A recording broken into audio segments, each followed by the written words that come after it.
de vocês e abram no Evangelho de Jesus Cristo, segundo escreveu Lucas, capítulo de número 9, o verso é o 23 e o 24, é um texto bastante conhecido.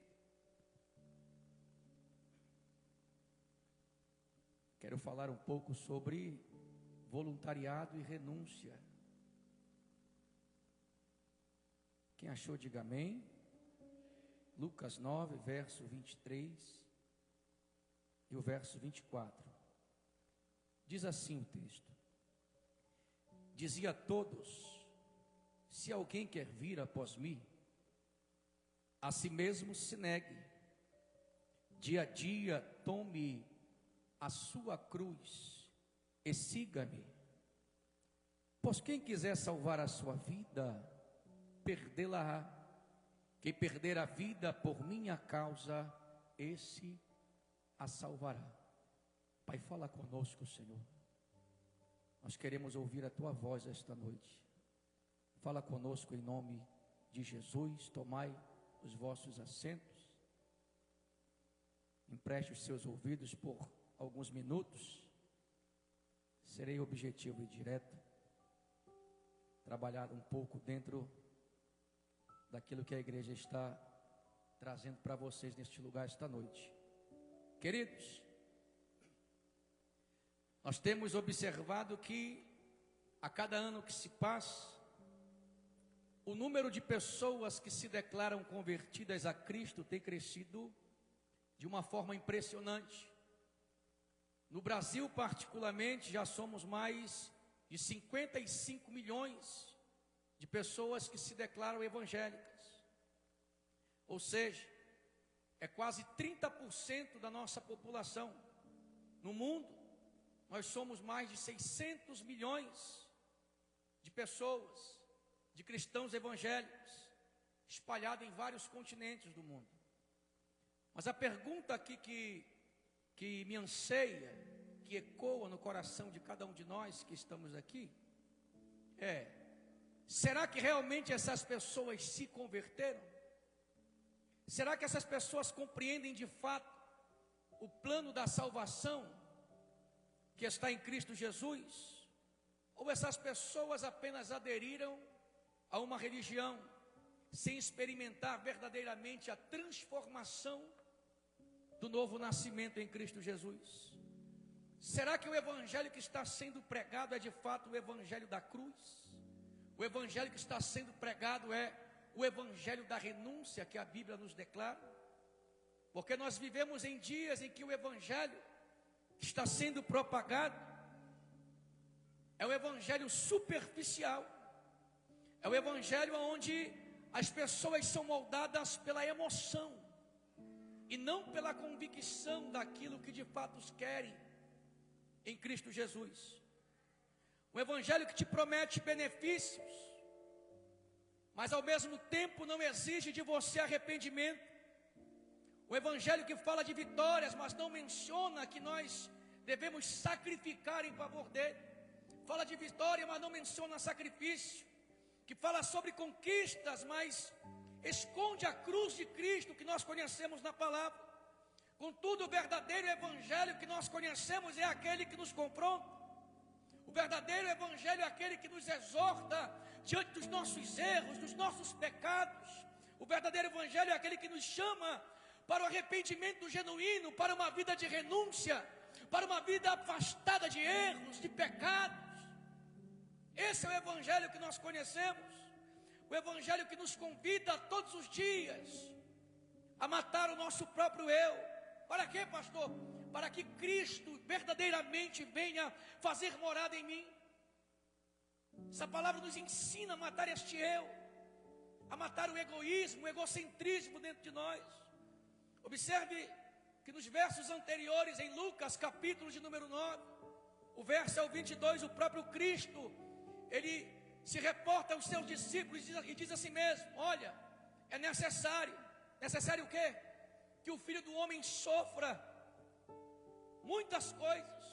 É necessário que ele seja rejeitado pelos anciãos, que ele seja rejeitado pelos sacerdotes, que ele seja rejeitado pelos escribas, que ele seja morto. Só que tem um porém: ao terceiro dia ele ressuscitará.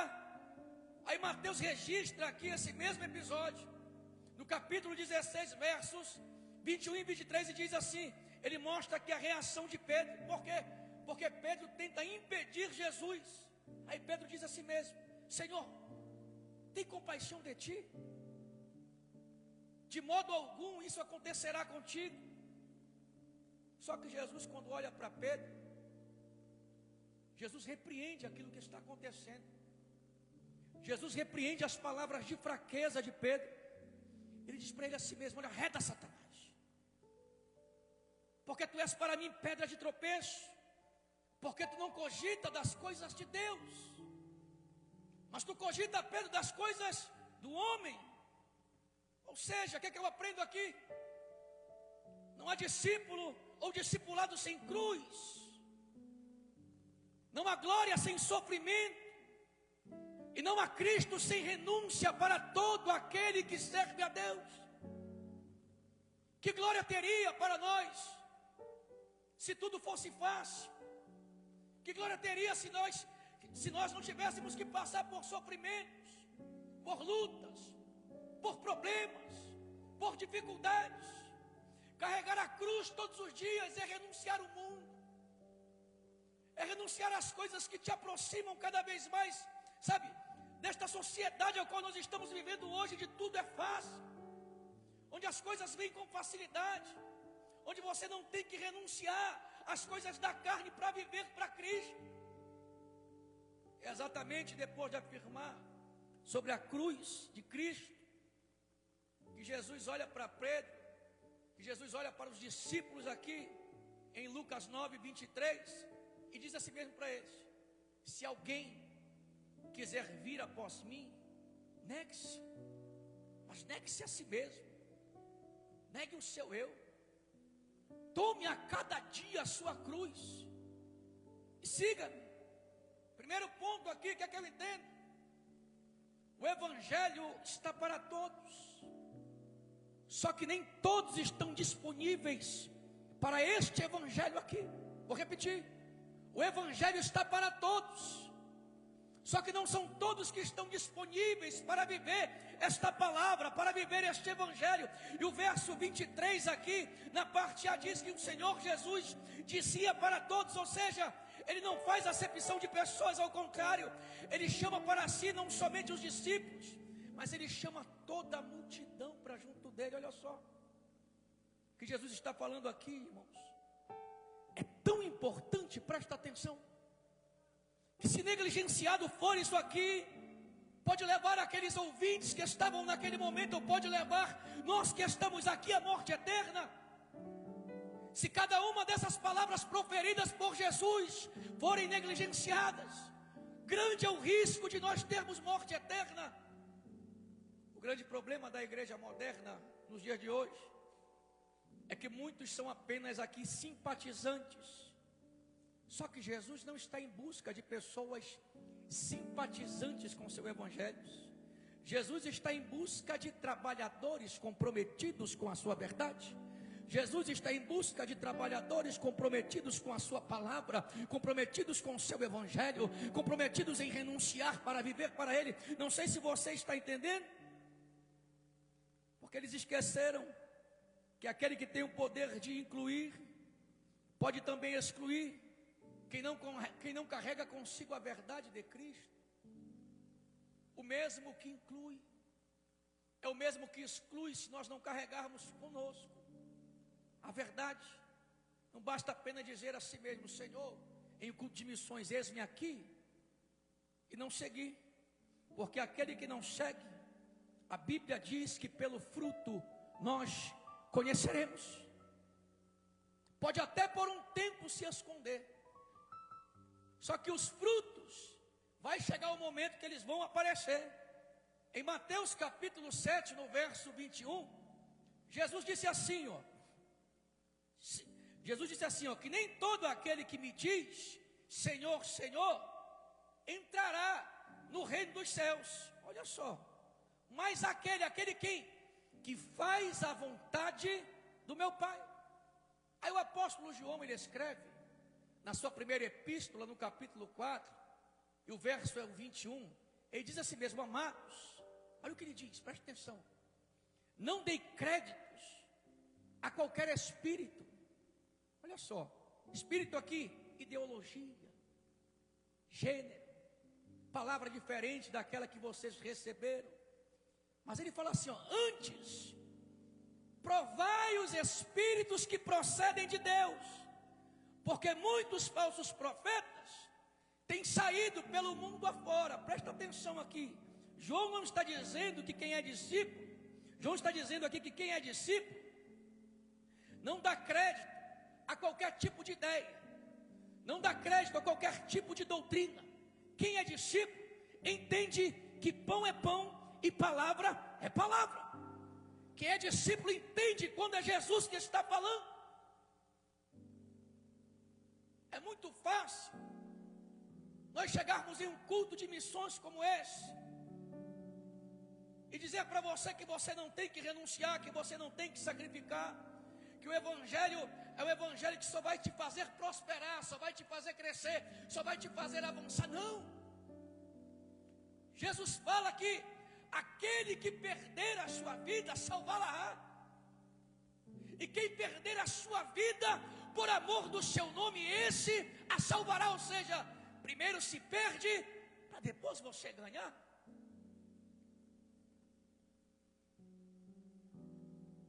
Sabe qual é o grande problema que nós estamos vivendo agora na atualidade? Vou abrir aspas aqui. É porque as igrejas inclusivas, elas têm adentrado no nosso meio. E são essas falsas ideologias, são esses espíritos que nós precisamos provar se procedem de Deus ou não, que nós temos que estar atentos. São igrejas que têm sido abertas no intuito de você entrar de um jeito e permanecer do mesmo jeito, porque Deus é amor. Só que o Deus é amor que João fala em sua epístola não é esse. Ele é amor para com os seus servos. Ele é amor para aqueles que seguem a verdade. Ele é amor para aqueles que vivem a sua palavra. Ele é amor para aqueles que mesmo em meio à perseguição continuam perseverando, continuam batalhando, continuam trabalhando sem negar a fé. Não sei se você está entendendo. Segundo ponto, irmãos, o voluntariado aqui, para todo crente, assim como para os discípulos, deve ser um chamado consciente para todos nós. Jesus disse no verso 23, na parte B, Jesus diz assim: se alguém quiser, olha a palavra, se alguém quiser vir após mim, em primeiro lugar, Jesus não obriga ninguém aqui, Ele chama. E esse chamado de Jesus é um voluntariado consciente. É você se voluntariar de forma consciente. Ele fala: se alguém quiser vir após mim. Ele não está forçando ninguém aqui. O texto está falando de pessoas que acompanhavam Jesus. Só que essas pessoas de fato não queriam se unir a Jesus como discípulo. Uma coisa é você acompanhar o projeto da igreja, uma coisa é você acompanhar o projeto de Jesus, outra coisa é você se unir a este projeto como discípulo e fazer a vontade de Deus em cima deste projeto que se chama a palavra de Deus. Não sei se você está entendendo, irmãos, porque o grande problema da igreja hoje é exatamente esse. Nós estamos cheios de pessoas que acompanham.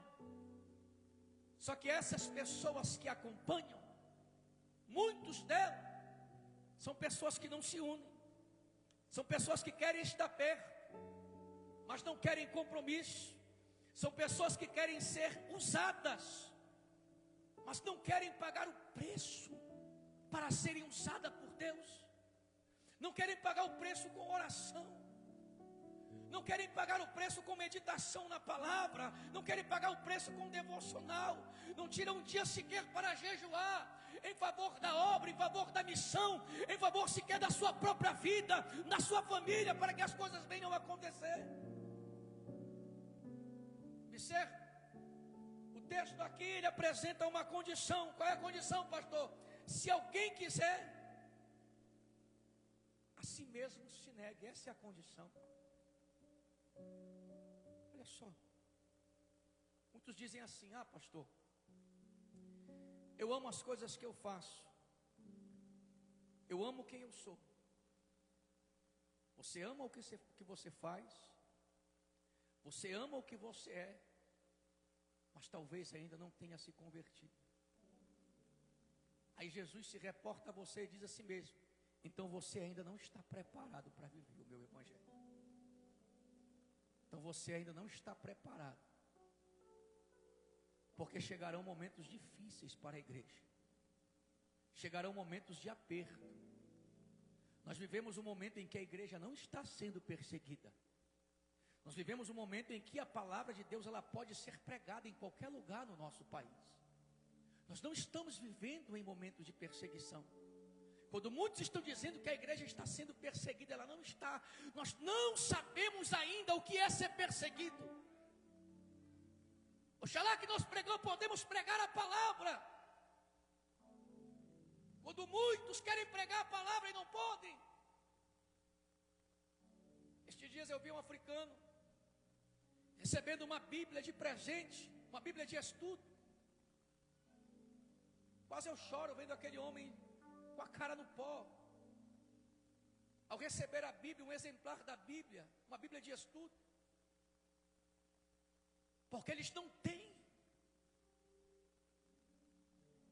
e nós temos, e muitos de nós não damos crédito para a palavra que está aqui em liberdade para cada um de nós.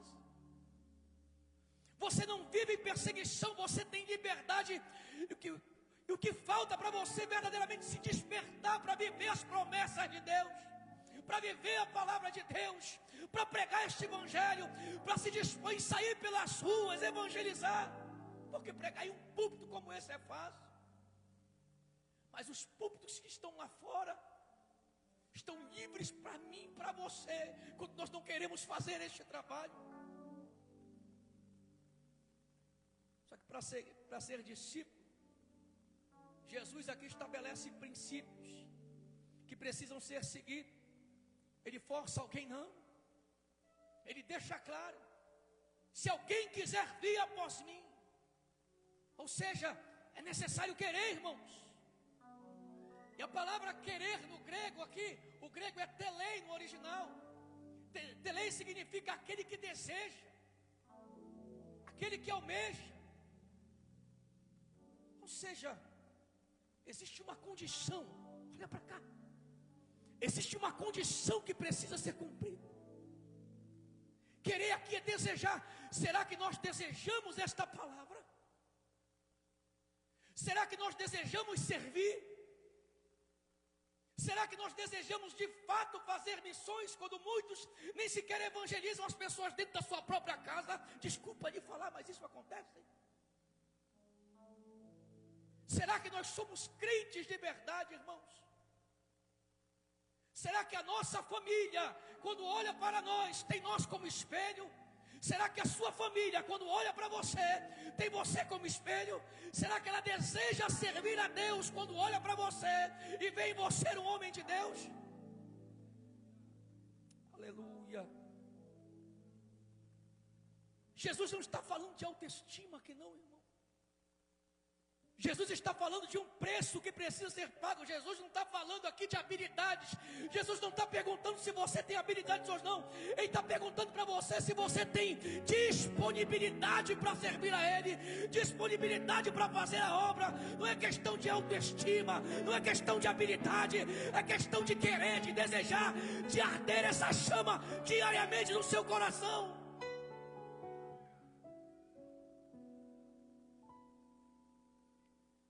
Será que nós estamos dispostos a pagar o preço? Quando você olha para a Bíblia, de Gênesis a Apocalipse, todos aqueles que foram chamados por Deus, não teve um que não teve que pagar o preço. para servir a Deus. Quando você olha para Neemias, no capítulo de número 1, período pós-cativeiro, foram 70 anos de cativeiro. Neemias recebe um recado de seu primo chamado Anani.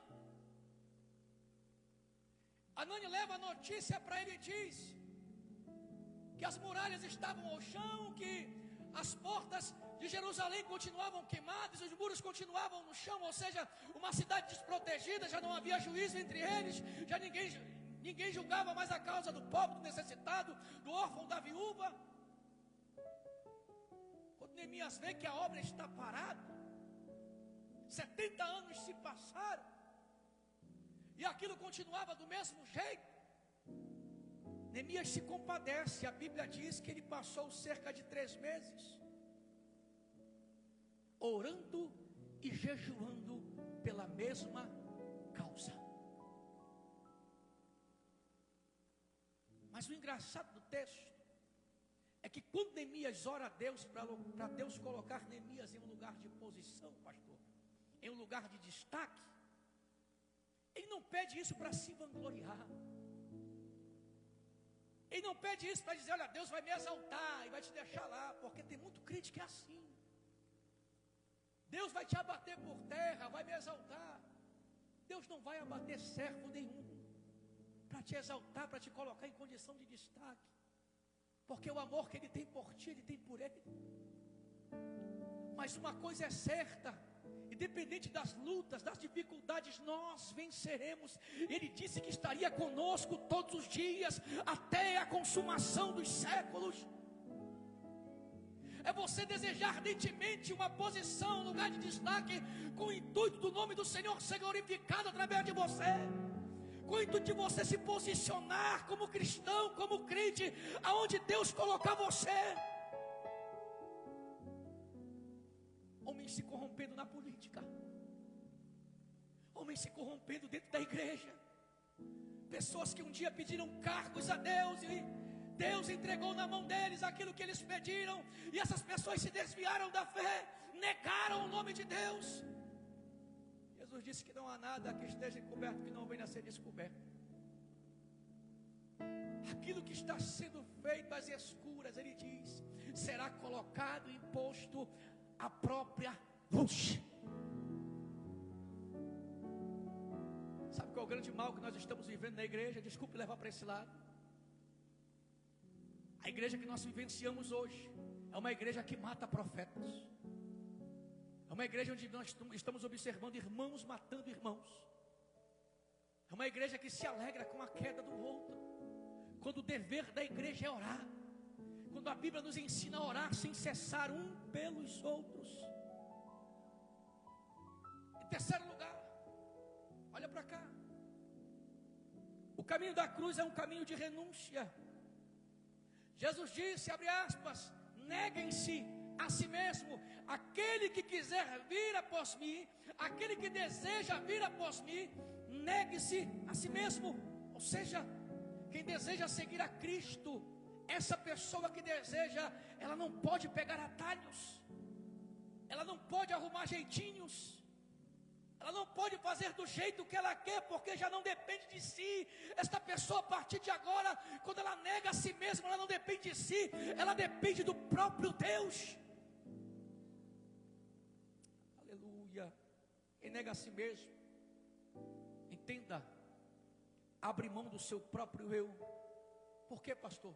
Porque essa pessoa, a partir de agora, ela vai se tornar dependente de Deus. E quem renuncia entende que a cruz não é apenas sacrifício, mas fidelidade total a este Deus que nós servimos. Deus não exige somente de você sacrifício,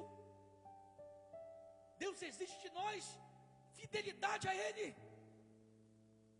porque o caminho da cruz, Ele exige de nós 3 coisas. Primeiro, entrega. Segundo, humildade. Terceiro, obediência. Entrega, humildade e obediência. Aí Paulo escreve aos Filipenses no capítulo 3, O verso é o 7, ele diz assim: mas o que para mim era lucro, isso eu considerei por perca. Por quê, Paulo? Por amor a Cristo Jesus, porque o grande problema é que tem muita gente querendo ganhar e não aceita pagar o preço por aquilo que quer. Olha só o que Paulo diz aqui: o que para mim era lucro, isto considerei por perca, porque por amor a Cristo Jesus. Às vezes nós só queremos ganhar. Isso é normal do ser humano. Mas no momento em que começa a perder, é Deus falando com ele, ele não compreendeu ainda que ele precisa ser submisso a ele, que ele precisa ser fiel a ele, dependente da situação. Meus irmãos, não tem sido fácil. Eu acredito que existem empresários que estão aqui dentro. Nós estamos vivendo um período difícil. Para mim particularmente não tem sido fácil. Eu tenho sido provado diariamente. Só que às vezes nós só conseguimos enxergar aquilo que está na nossa frente. Nós só conseguimos enxergar o momento em que Deus lá atrás nos prosperou. Quando chega no momento de fragilidade, no momento de dificuldade, nós esquecemos que lá atrás, em momentos piores, Deus ele foi com você, Deus ele foi comigo. E esse momento que nós estamos vivendo agora é o momento de nós acreditarmos que Deus ele pode ainda fazer a diferença no meio de nós. Porque tem muita gente querendo seguir e acha que para seguir aqui ela não precisa perder para ganhar. E Jesus disse que é necessário primeiramente perder para ganhar. Você observa aqui pessoas que militam por conquistas terrenas, mas essas pessoas não abrem a mão de coisas que podem lhe fazer perder o céu. De que adianta nós militarmos tanto por coisas terrenas, por conquistas terrenas, chegar na nossa velhice, nós perdemos o principal, que é, pastor? O céu, a salvação em Cristo Jesus. O Evangelho de Lucas, olha para cá, capítulo 18, os versos são 18 ao 23. O texto diz que um certo homem, diz lá, de posição, ele se aproxima de Jesus e diz assim: bom mestre, o que eu posso fazer para que eu venha herdar a vida eterna? Sabe o que é isso? São pessoas que pensam que pelo status que tem, pela posição, pelo prestígio, elas vão conquistar algo com Jesus. Só que Jesus se reporta a ele e diz para ele assim mesmo: por que tu me chamas de bom? Se bom é Deus que está nos céus. Porque nós tratamos com reverência pessoas que estão próximo de nós, mas quando nós nos reportamos a Deus, nós não agimos da mesma forma. Aí Jesus olhou para ele e disse assim: tu conheces os mandamentos? Olha só, era um homem de posição, um homem de status. Conheço, Senhor, desde a minha mocidade. Aí Jesus falou para ele mandamento por mandamento: olha, tu conhece, tu não deve matar, tu não deve roubar, tu não deve furtar, tu não deve fazer isso, tu não deve cometer adultério, e uma sequência. Conheço desde a minha mocidade. Só que Jesus, quando olha para você, entenda, olha para cá, Jesus quando olha para você, ele olha para a tua alma, ele olha para o teu íntimo, ele olha para o teu coração, ele olha para o teu consciente, ele diz a si mesmo: mas te falta uma coisa. Existe algo dentro de você que precisa ser quebrado. Existe algo dentro de você que precisa ser transformado, e não são as coisas terrenas que vão te fazer conquistar essas coisas.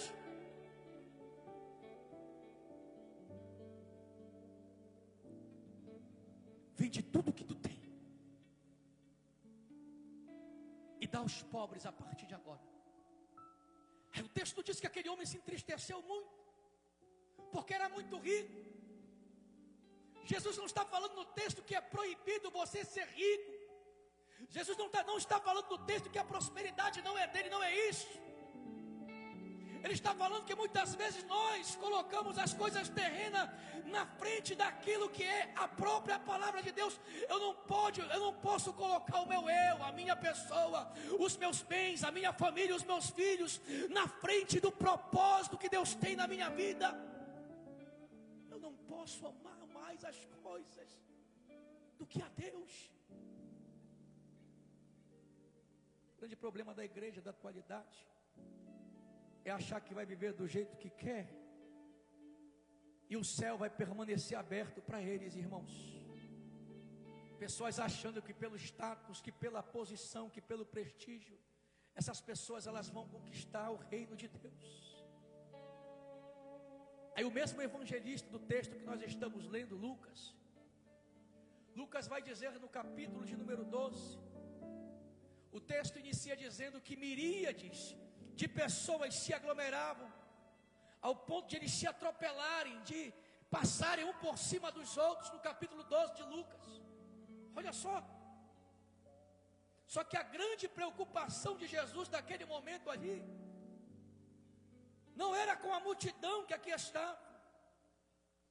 A grande preocupação de Jesus aqui era com os discípulos, para que os discípulos viessem tomar cuidado. Cuidado com o que? Com o fermento que os fariseus estavam espalhando entre eles. Jesus não estava preocupado com a multidão. O texto diz que Jesus estava preocupado com os seus discípulos. Por quê, pastor? Porque os fariseus estavam espalhando a hipocrisia no meio deles. E o fermento dos fariseus aqui é a hipocrisia. O que é o fermento dos fariseus, pastor? É a prática de dizer coisas, de pregar coisas e não viver as coisas que eu prego, não viver as coisas que eu digo. É pregar uma coisa que não estou vivendo, é viver de aparência, é você aqui demonstrar ser alguém, mas lá fora você é completamente diferente. É nós chegarmos aqui hoje, mostrarmos que nós somos de Deus, mas quem de fato nós somos na nossa roda de amigos? Quem de fato nós somos na escola, na faculdade, no nosso trabalho? Não sei se você está entendendo. Só que Jesus enfatiza no verso 2, que não há nada encoberto que não venha a ser revelado, e não há nada em oculto que não venha a ser conhecido.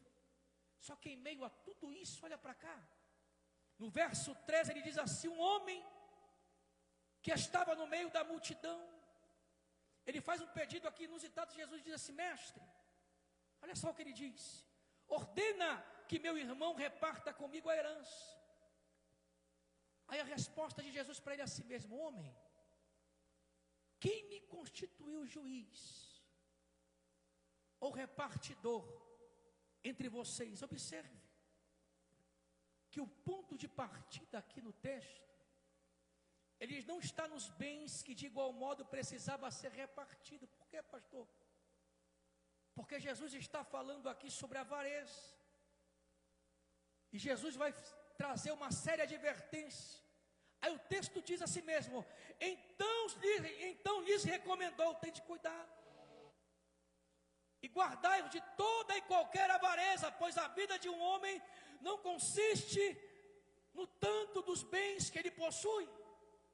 Aí Jesus vai proferir uma parábola, e eu quero que você entenda.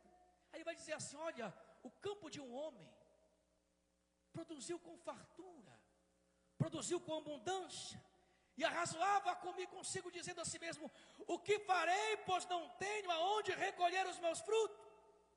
Olha o pensamento do homem avarento: vou fazer diferente, destruirei os meus antigos celeiros, construirei celeiros novos, maiores, e recolherei todos os meus produtos dentro dele e guardarei ali. Olha o pensamento do homem avarento, quando ele deveria pegar os produtos e repartir com aqueles que não têm, conforme a palavra diz. Aí Jesus olha para ele e vai dizer assim mesmo: tu és louco. hoje mesmo perdirão a tua alma e o que tu tens preparado para si.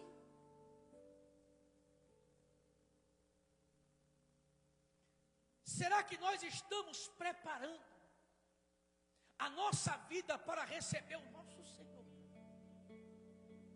Será que nós, como pentecostais e assembleianos que nós somos, ainda acreditamos que Jesus Cristo arrebatará a sua igreja? Será que nós ansiamos diariamente a vida do nosso Senhor? Será que nós esperamos este Cristo? Porque é muito fácil falar de missões quando nós não vivemos uma vida de renúncia. É muito fácil falar de missões quando a nossa vida está completamente afastada daquilo que significa a palavra de Deus. Observa, olha para a palavra. O escritor aos Hebreus no capítulo 11, na galeria dos heróis da fé, quando ele fala de Moisés, ele se reporta acerca de Moisés dessa forma: pela fé, Moisés, quando já homem feito, olha só, ele recusou ser chamado filho da filha de Faraó. Sabe o que é isso? Sabe o que é você renunciar a prestígio? Aí o texto diz que Moisés preferiu ser maltratado com o povo de Deus a usufruir dos prazeres transitórios do pecado. Olha o que o escritor dos Hebreus fala. Olha só, igreja, você que chegou até aqui hoje, nós sabemos que nós estamos vivendo tempos difíceis. De fato, isso é que está acontecendo. Olha para as redes sociais, olha para os nossos líderes, olha para a nossa nação, olha para o próprio paraense, crentes abrindo a boca, dizendo que o nosso Brasil foi entregue a Satanás. O nosso Brasil não foi entregue a Satanás, porque nós ainda somos a igreja do Senhor. O nosso Brasil não vai ser entregue a Satanás, porque ainda existe um remanescente na terra, porque ainda existe uma igreja que ora, como nós vimos hoje aqui, porque ainda existe uma igreja que acredita na salvação da humanidade. Ainda existe você que está aí, ainda existe você que tem pago o preço, que tem renunciado para viver para Cristo. Olha para você.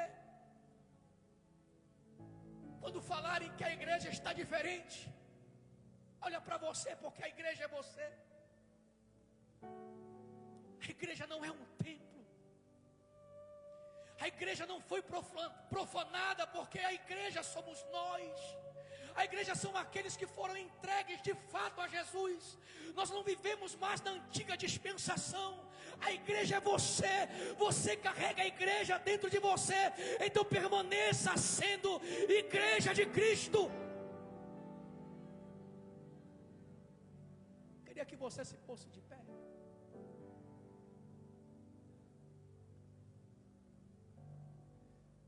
Moisés abriu mão da glória humana, irmãos, para viver a glória de Deus.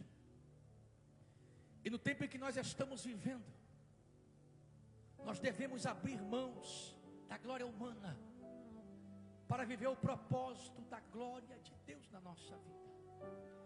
Eu queria que você colocasse a sua mão direita lá no terceiro andar, que eu quero orar pela sua vida.